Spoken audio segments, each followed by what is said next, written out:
to all, this side Divya from BSc Chemistry Honours final year. Today we will read a chapter for visually impaired students from Principles of Physical Chemistry, that is Puri Sharma Pathania. Catalysis, Chapter 30. It is indeed fascinating that certain reactions which do not proceed to completion even when carried out for indefinite periods of time get completed within a matter of a few minutes when a small quantity of a foreign substance is added. This foreign substance is known as the catalyst. A catalyst is defined as a substance which increases the rate of the reaction without undergoing any change and can be recovered as such at the completion of the reaction. The phenomena of increase in the rate of a reaction with the help of a catalyst is known as catalysis. As discussed in chapter 26, a catalyst provides for the reaction another path that has a lower energy of activation, EA. A better explanation is offered by the activated complex theory on the basis of the decrease in Gibbs free energy of activation. According to the activated complex theory of reaction rates, Kf is equal to Kbt by H exponential minus delta Gf naught hash by RT, where Kf is the rate constant for the forward reaction, Kb is Boltzmann constant, and delta G naught F hash is the standard Gibbs free energy of activation. In the presence of the catalyst, we can write Kf dash is equal to Kbt by H exponential minus delta G naught F dash by RT, equation 1, where prime denotes a catalyzed reaction since delta G naught F hash dash is less than delta G naught F hash. Kf dash is greater than Kf, as is evident from figure 1. The Gibbs free energy of activation is lowered in the presence of the catalyst. Can easily visualize that the Gibbs free energy of activation for the backward reaction is also lowered in presence of the catalyst. Without changing the overall free energy change of the reaction, this implies that a catalyst changes the rates of both the forward and the backward reactions. Since delta G naught is not changed, the equilibrium constant K remains unchanged. In the presence of a catalyst, delta minus delta G naught is equal to RT ln K. It follows that a catalyst helps in attaining the equilibrium position rapidly but does not help in changing the relative proportions of reactants and products at equilibrium. For the forward and the backward reactions in the presence of the catalyst, we can write Kf dash is equal to Kbt by H exponential minus delta G naught F hash prime by RT. Equation 2. Kb dash is equal to Kbt by H exponential minus delta G naught B hash dash by RT. Equation number 3.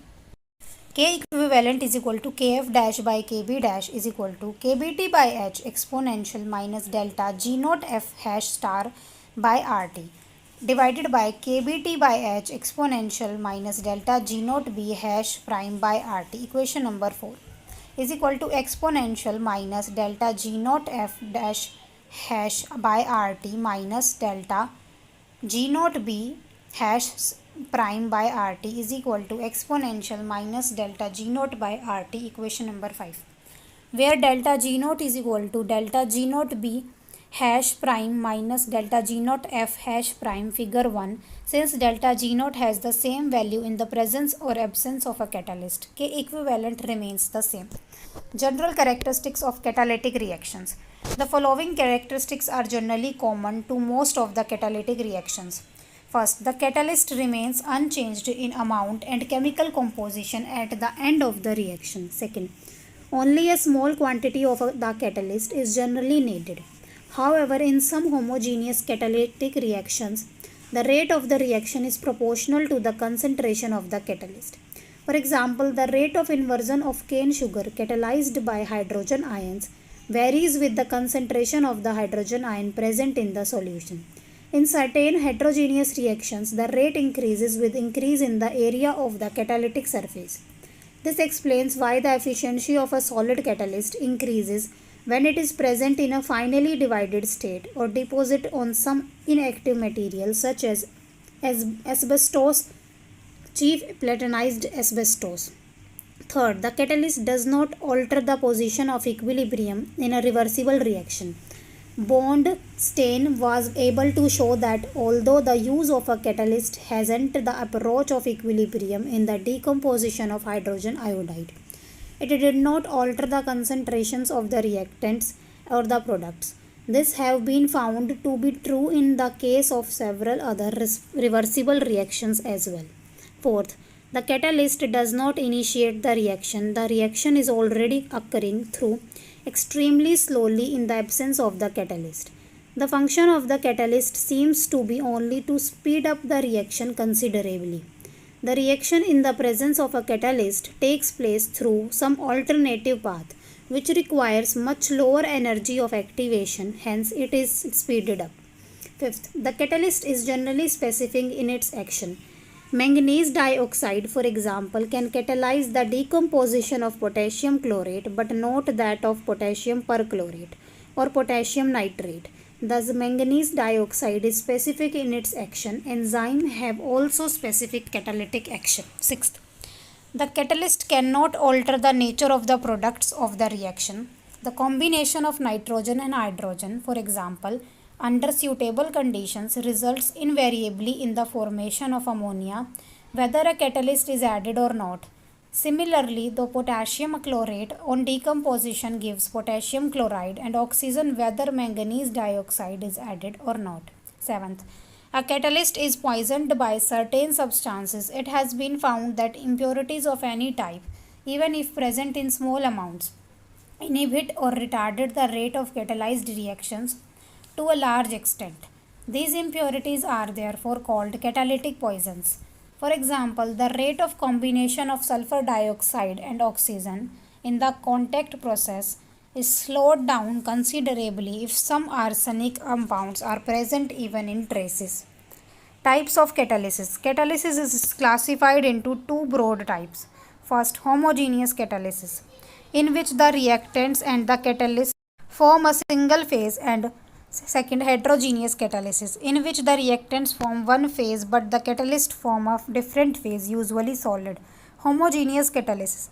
There are several examples of homogeneous catalysis, amongst which the acid-base catalysis and enzyme catalysis are the most important. Acid-base catalysis. Acid-base catalysis includes reactions in solution which are catalyzed by acids or bases or both. A reaction which is catalyzed by H positive or H3O positive ions but do not by other Bronsted acids, proton donors, is said to be specially proton catalyzed. Examples are solvolysis of esters, inversion of sugars, and ketoenol transformation. On the other hand, a reaction that is catalyzed by any Bronsted acid is an example of general acid catalysis. Similarly, a reaction catalyzed only by OH negative ions is said to be specially base catalyzed, while a reaction catalyzed by any Bronsted base is an example of general base catalysis. The solvent water may act as a Bronsted acid or a Bronsted base. There are also reactions such as the mutarotation of glucose, which require the presence of both a proton donor and a proton acceptor. This is also an example of acid-base catalysis. Kinetics of acid-base catalyzed reactions. If the rate of disappearance of a substance S is first order with respect to S, then minus ds by dt is equal to Ks. However, in a buffer solution, the first order rate constant K for a reaction may depend linearly on H positive, OH negative, HA and A negative, where HA is the weak acid in the buffer and A negative is the corresponding conjugate base. Thus, we can write K is equal to K naught plus KH positive plus KOH negative plus KHA plus Ka negative, equation 6, where K naught is the first order rate constant for the uncatalyzed reaction and KH positive, KOH negative, KHA and Ka negative are the catalytic coefficients. These coefficients may be evaluated experimentally using different concentrations of these species. The reaction is said to be subjected to specific hydrogen ion catalysis if only the KH positive term is important. If, however, the term KHA is important, then the reaction is said to be subjected to general acid catalysis. Similarly, if only the term KOH negative is important, the reaction is said to be subjected to specific hydroxyl ion catalysis. And if the term Ka negative is important, the reaction is said to be subjected to general base catalysis. We are interested in knowing how the various terms in equation 6 arise. This will be illustrated by considering two types of catalytic mechanisms. First mechanism, here we assume that a proton is transferred from an acid AH positive to the substrate S. The acid forms the substrate, then reacts with a water molecule to form the product P. S plus AH positive equilibrium SH positive plus A K1 K1 minus SH positive plus H2O gives P plus H3O positive K2. Applying steady state approximation SSA for SH positive, we have dSH positive by dt is equal to 0 is equal to K1 S AH positive minus K minus 1 into A SH positive minus K2 SH positive, equation 7. Since we work with very dilute solutions, the concentration of H2O remains almost constant. So that in equation 7, the last term on the right hand side is written as K2SH positive rather than K2SH positive into H2O. Solving for SH positive, we find that SH positive is equal to K1S AH positive by K minus 1 into A plus K2. Making use of equation 3, the rate of formation of the product is given by dP by dt is equal to K2 into SH positive is equal to K1 K2 into S into AH positive divided by K minus 1 into A plus K2, equation 9. If K2 is very greater than K minus 1 into A, then dP by dt is equal to K1S AH positive. Thus, we may say that the reaction is general acid catalyzed. If, however, K2 is less than K minus 1 into A, then dP by dt is equal to K1 K2 into S into AH positive divided by K minus 1 into A is equal to K1 K2 divided by K minus 1 into K into SH positive, where K is equal to AH positive by AH positive. In this case, we say that the reaction is specially hydrogen ion catalyzed. Second mechanism, here we assume that in the second step, the acid from the substrate reacts with the base A instead of a water molecule. S plus AH positive gives SH positive plus A. SH positive plus A gives Kp plus AH positive. Applying steady state approximation for SH positive, as before we have dSH positive by dt is equal to 0 is equal to K1 into S into AH positive minus K1 into SH positive into A minus K2 into SH positive into A. Equation 12. SH positive is equal to K1 into S into AH positive divided by K minus 1 plus K2 into A. Equation number 13. Making use of equation 30, the rate of formation of the product is given by dP by dt is equal to K2 into SH positive into A is equal to K1 K2 into S into AH positive divided by K minus 1 plus K2. This is an example of general acid catalysis. Enzyme catalysis. A very important type of homogeneous catalysis includes reaction catalyzed by certain complex organic substances known as enzymes. Enzymes are proteins with high relative lower mass of the order of 10,000 or even more and are derived from living organisms. Each enzyme can catalyze a specific reaction. For instance, the enzyme distance produced in the germinated barley seeds converts starch into maltose sugar. Mechanism and kinetics of enzyme catalyzed reactions. In 1930, biochemist L. Michaelis and Miss Maud Munton proposed a mechanism for the kinetics of enzyme catalyzed reactions, which way envisages the following steps. Step 1. Formation of the enzyme substrate complex. E plus S gives ES fast. Step 2. Decomposition of the complex. ES gives P plus E slow, where E is the free enzyme, S is the substrate, the reactant, and ES is the enzyme substrate complex and P is the product. In the overall reaction, S gives P. The enzyme is consumed in step 1 and regenerated in step 2. The problem can be handled using either the equilibrium approximation or the steady state approximation. Experiment shows, however, that true equilibrium is not achieved in the first step because the subsequent slow reaction is constantly removing the intermediate enzyme substrate complex ES. Generally, the enzyme concentration is far less than the substrate concentration, that is E less than S. So that ES less than S, hence we can use the steady state approximation for the intermediate ES. According to the slow rate determining step, the rate of reaction is given by R is equal to minus ds by dt is equal to dp by dt is equal to K2 into ES. Equation number 15. Using steady state approximation for ES, we have des by dt is equal to K1 into E into S minus K minus 1 into ES minus K2 into ES is equal to 0. Equation number 16. Now, E cannot be measured experimentally. The equilibrium between the free and the bound enzyme is given by the enzyme conservation equation. E naught is equal to E plus ES. Equation number 17. Where E naught is the total enzyme concentration which can be measured. E is the free enzyme concentration and ES is the bound or reacted enzyme concentration. Thus, E is equal to E naught minus ES. Equation number 18. Substituting for E in equation 16. des by dt is equal to K1 E naught minus ES into S minus K minus 1 into ES minus K2 into ES is equal to 0. Equation number 19. Collecting terms and simplifying. K1 into E naught into S is equal to K minus 1 plus K2 plus K1 into S. Complete ES. ES is equal to K1 E naught S divided by K minus 1 plus K2 plus K1 S.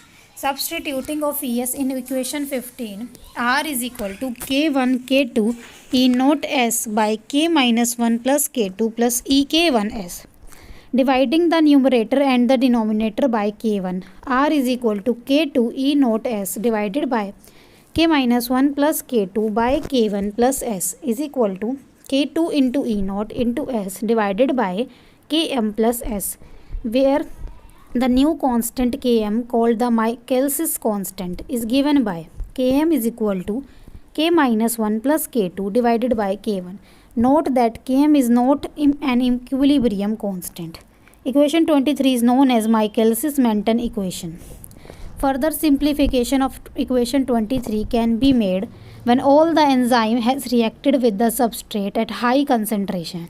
The reaction will be going at maximum rate. No free enzyme will retain, so that E naught is equal to ES. Hence, from equation 15, Rmax is equal to Vmax is equal to K2 into E naught, where Vmax is the maximum rate using the notation of enzymology. The Michel's-Menten equation can now be rewritten as R is equal to Vmax S by Km plus S. Two cases arise. A, Km greater than S, so that S can be neglected in the denominator of equation 26, giving R is equal to Vmax S by Km is equal to K dash S. First order reaction, equation number 27. B, S greater than Km, so that Km can be neglected in the denominator, giving R is equal to Vmax is equal to constant, zero order reaction. These two cases are shown diagrammatically in figure 2. If Km is equal to S, R is equal to half of Vmax. Thus, Michel's-Menten constant is equal to that concentration of S at which the rate of formation of product is half the maximum rate obtained at high concentration of S. The constant K2 in equation 25 is called the turnover number of the enzyme. The turnover number is the number of molecules converted in unit time by one molecule of enzyme. Typical values of K2 are 100 to 1000 per second, though they may be as large as 10 raised to the power 5 to 10 raised to the power 6 per second. We would like to know the physical reason why the reaction rate of an enzyme catalyzed reaction changes from first order to zero order as the substrate concentration is increased. The answer is that each enzyme molecule has one or more active sites at which the substrate must be bound in order that the catalytic action may occur. At low substrate concentration, most of these active sites remain unoccupied at any time. As the substrate concentration is increased, the number of active sites which are occupied increases and hence the reaction rates also increases. However, at very high substrate concentration, virtually all the active sites are occupied at any time, so that further increase in substrate concentration cannot further increase the formation of enzyme substrate complex. It is rather difficult to determine Vmax and hence Km directly from the plot R against S. It is however possible to rearrange equation 26 so as to permit some alternative plots for easy determination of Vmax. Those of best two known methods which make use of the rearranged equation are as follows. First, the Lineweaver-Burke method. This method uses the rearranged equation 1 by R is equals to Km by S Vmax plus 1 by Vmax. A plot of 1 by R against 1 by S gives a straight line whose intercept on the x-axis and y-axis are minus 1 upon Km and 1 by Vmax respectively, and whose slope is Km by Vmax as shown in figure 3. Second, the Addy-Hofstee method. This method uses the rearranged equation R by S is equal to Vmax by Km minus R by Km. A plot of R by S against R gives a straight line with slope equal to minus 1 upon Km and an intercept on the y-axis equal to Vmax upon Km as shown in figure 4. From the graph, both Km and Vmax can be determined. Effect of temperature on enzyme catalysis. Like chemical catalyst, the enzyme catalyst also decreases the activation energy of a reaction at a given temperature. In fact, the decrease of activation energy by an enzyme catalyst is far greater than that by a non-enzyme catalyst. Hence, while the rate of a reaction generally increases with an increase in temperature, this condition would be highly unfavorable for a living cell. Enzymes are in fact very sensitive to high temperatures because of the proteinaceous nature of an enzyme. Increase in temperature results in denaturation of the enzyme protein, which leads to a decrease in effective concentration of the enzyme and hence a decrease in reaction rate. Up to about 45 degrees Celsius, the reaction rates of enzyme catalyzed reactions increase with temperature. At temperatures greater than 45 degrees Celsius, thermal denaturation of the enzyme becomes increasingly significant. At about 55 degrees Celsius, rapid denaturation completely destroys the catalytic function of the enzyme protein. The effect of temperature on the rates of enzyme catalyzed reaction is illustrated in figure 5.